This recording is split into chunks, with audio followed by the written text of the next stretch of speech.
This is Akashvani. In the program Spotlight, now we bring you a discussion on enhancing railway infrastructure in India. The participants are Lalit Chandra Trivedi, former General Manager of East Central Railways, and Vaibhav J. Srivastav, anchor. The marvel of the Indian railway network is one of the largest and one of the most efficient in the world. Making it future-ready, the Honourable Prime Minister Shri Narendra Modi flagged off 6 Vande Bharat trains from Ranchi. He also laid foundation stone and dedicated various railway projects worth more than 660 crore rupees in Jharkhand. Addressing the people, the Honourable Prime Minister said, the operation of Vande Bharat trains will enhance economic and cultural activities in eastern India, including Jharkhand and the neighbouring states. आज देश और दुनिया से लाखों की संख्या में श्रद्धालु काशी आते हैं। काशी से देवघर के लिए वंदे भारत ट्रेनों की सुविधा होगी तो उनमें से बड़ी संख्या में लोग बाबा वैद्यनाथ के भी दर्शन करने जाएंगे। इससे यहाँ पर्यटन को बढ़ावा मिलेगा। टाटा नगर तो देश का इतना बड़ा औद्योगिक केंद्र है। यातायात की अच्छी सुविधा यहाँ के औद्योगिक विकास को और गति देगी। पर्यटन और उद्योगों को बढ़ावा मिलने से झारखंड के युवाओं के लिए रोजगार के अवसर भी बढ़ेंगे। The Honourable Prime Minister also released the first installment of the Pradhan Mantri Awas Yojana Gramin to the beneficiaries. 32 crore rupees were transferred digitally to bank accounts. Besides, the sanction letters of 32,000 houses were distributed. Housewarming ceremony for the newly constructed 46,000 beneficiaries was also held. Addressing the people, Mr. Modi said 2 crore additional houses will be constructed in the next 5 years. आज यहाँ झारखंड के हजारों लाभार्थियों का पक्का घर बनाने के लिए पहली किस्त जारी की गई। पीएम आवास योजना के तहत हजारों लोगों को पक्का घर बनाकर दिया गया है। घर के साथ साथ उन्हें शौचालय, पानी, बिजली, गैस कनेक्शन की सुविधा भी दी गई। हमें याद रखना है, जब एक परिवार को अपना घर मिलता है तो उसका आत्मसम्मान बढ़ जाता है। वो अपना वर्तमान सुधारने के साथ भी बेहतर भविष्य के बारे में सोचने लगता है। उसे लगता है कि कुछ भी संकट हो तो भी उसके पास एक अपना घर तो रहेगा ही। और इससे झारखंड के लोगों को सिर्फ पक्के घर ही नहीं मिल रहे, पीएम आवास योजना से गांवों को और शहरों में बड़ी संख्या में रोजगार के अवसर भी तैयार हो रहे हैं। Today in the program of Spotlight, we have with us Shri Lalit Chandra Trivedi ji, former General Manager East Central Railway, and he will be discussing on the increasing connectivity and enhancing travel experience through various developmental projects in the Indian Railways. Trivedi ji, namaskar, welcome to the show. Good evening. To start off the discussion, what is the importance of railways in our country and how is it the logistical backbone, if I may say so, of the Indian economy? The Indian Railways are playing a pivotal role in the national economy. 27% of the entire cargo which is transported in the country is carried by Indian Railways. Coal to thermal power stations, iron ore to steel plants, bauxite to alumina plants, transportation of food grain, transportation of fertilizer, cement, you name any core industry product that is dependent for its transportation on Indian Railways. It consumes 1/7 of energy which is required for transportation of the same commodity by road and as such plays a great role in environment sustainability efforts of the country too. Innovation has been at the forefront of all the policy decisions which has been done by the government in the past 10 years. Tech marvel, which is called, and especially the fact that it is made in India. How are Vande Bharat trains the new modern marvels in the logistical journey of Bharat, and how are they different from the earlier versions of the trains that were running on the tracks?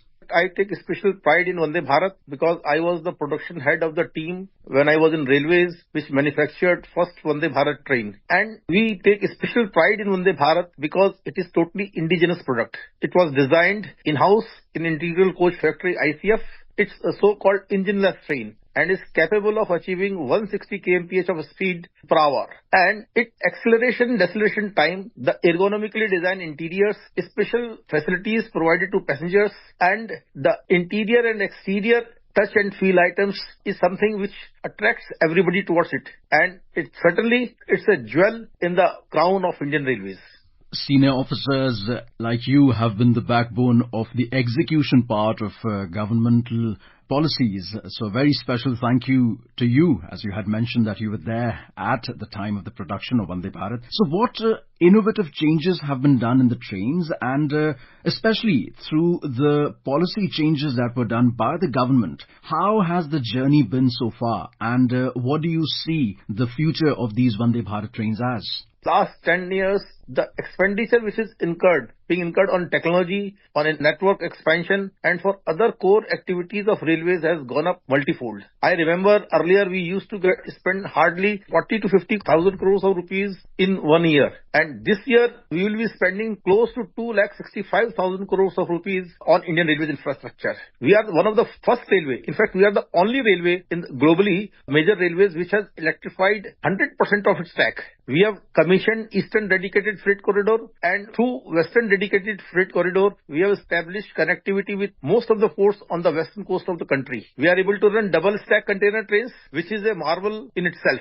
The network expansion, which used to languish at 1,000 kilometers per year, has gone up to more than 5,000 kilometers per year. Similarly, in the case of rolling stock, the Vande Bharats have been produced, and now today practically all important places of this country are connected by Vande Bharat trains. The locomotive production has become almost double the earlier figure. Similarly, wagon production, which used to be around 10,000, has gone up to 50,000 wagons per annum. So whichever, whether it's the rolling stock, the new covers technology, the new signaling system, the new OHE, the track, and the new bridges which have been constructed in last 10 years, they have really added to the capacity, and I'm sure the way this work is going on, by 2030 will become one of the biggest railway system, technologically advanced system in the world. So you have just mentioned about the various innovative technologies that have been included in the Vande Bharat trains. I'm sure you would say that the great infrastructural development that is happening in Bharat has been one of the cornerstones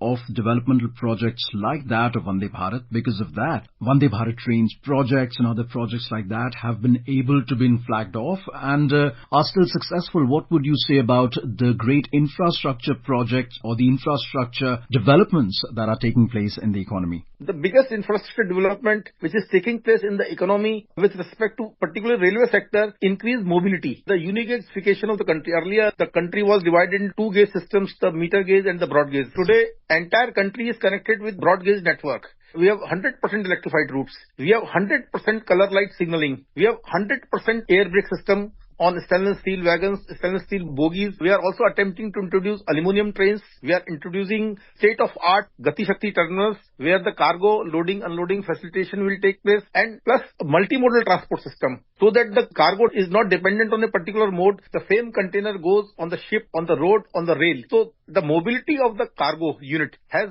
gone up manifold. Similarly, in the passenger areas, the number of trains which are available for people to travel now, they have gone up. And particularly post-COVID, the growth in the passenger traffic has been tremendous, and I am happy that the measures are being taken to absorb this increased demand. Recently, government decided to introduce 10,000 coaches for the unreserved class so that deprived sections of the society, their needs are also being looked into. So I am happy that the progress is not concentrated in one area of activity, but it's spread all over, and all sections of society and all different industries are making full use of this new infrastructure.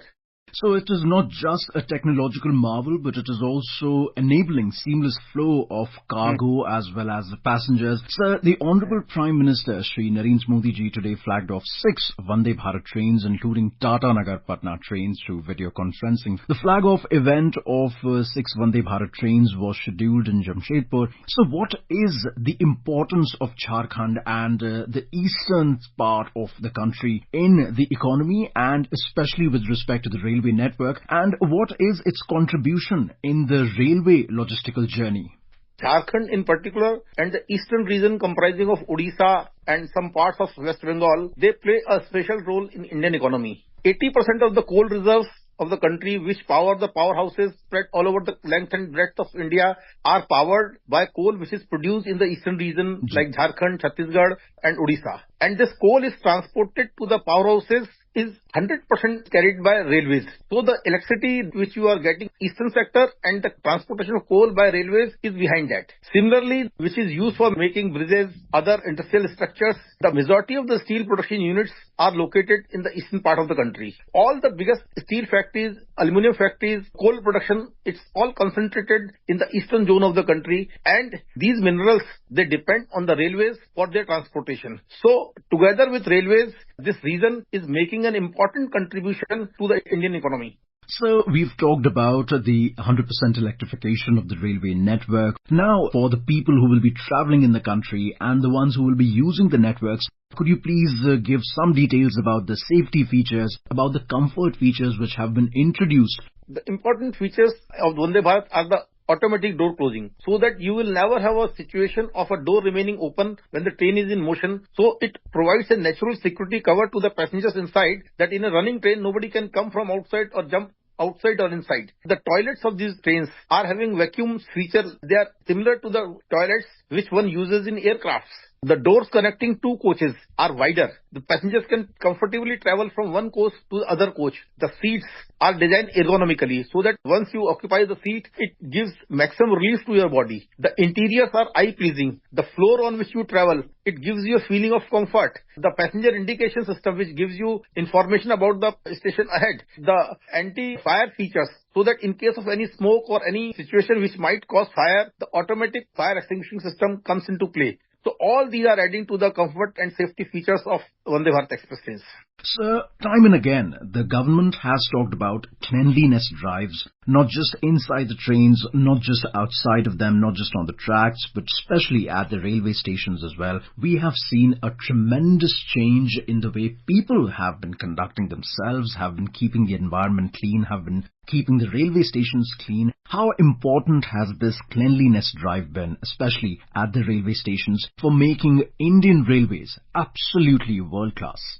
Special efforts right from 2014-15 are being put in the direction of for improving cleanliness on the Indian railways. So now all the railway stations, all the trains, they are dependent on mechanized cleaning. No longer they are dependent on human efforts. The machines are being deployed to keep the exterior and interior of the trains, the stations absolutely clean. And the clearance of the garbage from the railway premises is now done in a scientific way. The incinerators, the bed sheets which are given to the passengers for covering their body during longer travel, their power laundries are there, mechanized laundries which wash the curtains, the linen, the bed sheets, etc., which are supplied to the passengers. The automatic toilet system which ensures that there is no discharge of the night soil on the track. It gets collected in a tank which is later on cleared by special vacuum pumps. Now the tracks of the railways are free of human excreta. The linen, the bed sheets are super clean. The station premises are clean in a mechanized manner.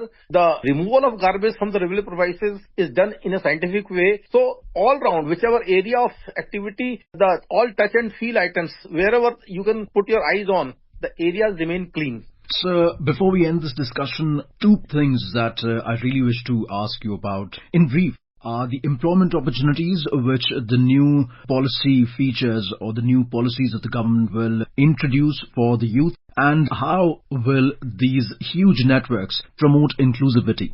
All the recruitments in the railways are done by railway recruitment boards.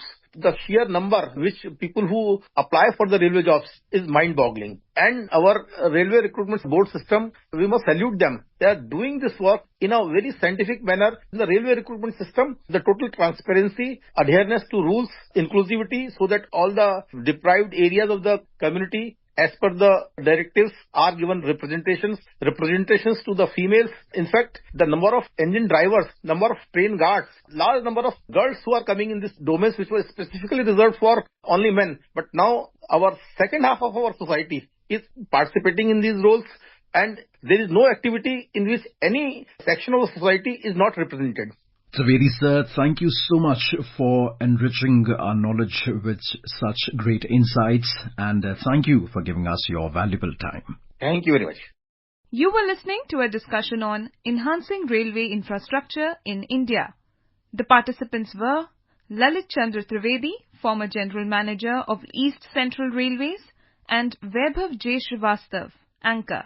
This program was produced and presented by the News Services Division of Akashvani. You can listen to it on our mobile app, News on AIR. This program is also available on our YouTube channel, News on AIR Official.